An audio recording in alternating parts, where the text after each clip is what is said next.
കൊല്ലം കാരാളിമുക്കിലെ വ്യാപാര സ്ഥാപനങ്ങളിൽ മോഷണം നടത്തിയ പ്രതിയെ പിടികൂടാത്തതിൽ പ്രതിഷേധം ശക്തം. പ്രത്യേക അന്വേഷണ സംഘം രൂപീകരിക്കണമെന്ന ആവശ്യവുമായി നാട്ടുകാർ.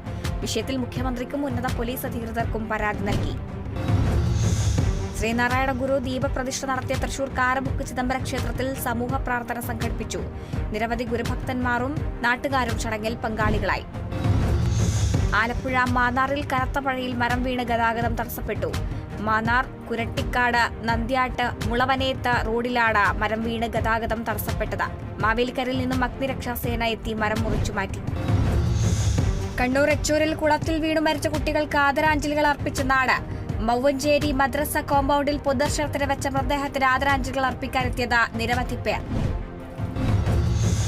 തിരുവനന്തപുരം വെടിവെച്ചാൻ കോവിലിൽ 81-കാരി തലയിൽ നിന്നും രക്തം വാർന്ന് മരിച്ച നിലയിൽ. മരിച്ചത് മേടവിള വീട്ടിൽ ഗോമതിയെ. സംഭവത്തിൽ നരുവാമൂട് പോലീസ് അന്വേഷണം ആരംഭിച്ചു. എറണാകുളം പുല്ലപ്പടിയിൽ കവർച്ചാ സംഘം പിടിയിലായത് മസാജ് സെന്ററിൽ കവർച്ച നടത്തിയ സംഘം. പ്രതി ആകാശിൽ നിന്നും തൊണ്ടി മുതൽ കണ്ടെടുത്തു. ഷോർട്ട് ഫിലിം രംഗത്തെ പ്രൊഫസർ നരേന്ദ്രപ്രസാദ് ഇന്റർനാഷണൽ പുരസ്കാരത്തിന് അർഹരായവർക്ക് സ്നേഹാദരവ്.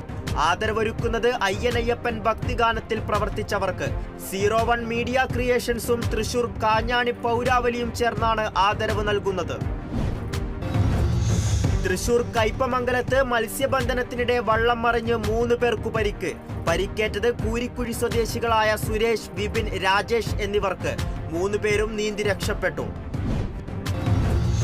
മലപ്പുറം ചേലേമ്പ്രയിൽ മഞ്ഞപ്പിത്തം ബാധിച്ച് വിദ്യാർത്ഥി മരിച്ചു. മരിച്ചത് ചേലേമ്പ്ര സ്വദേശി ദിൽഷ ഷെറിൻ. വേങ്ങരയിലെ സ്വകാര്യ ആശുപത്രിയിൽ ചികിത്സയിലിരിക്കെയാണ് മരണം. തിരുവനന്തപുരം അരുവിപ്പുറത്ത് പെരുമ്പാമ്പിനെ പിടികൂടിയത് നാട്ടുകാരുടെ നേതൃത്വത്തിൽ. പ്രദേശത്ത് പെരുമ്പാമ്പിന്റെ ശല്യം രൂക്ഷമായതായി നാട്ടുകാർ.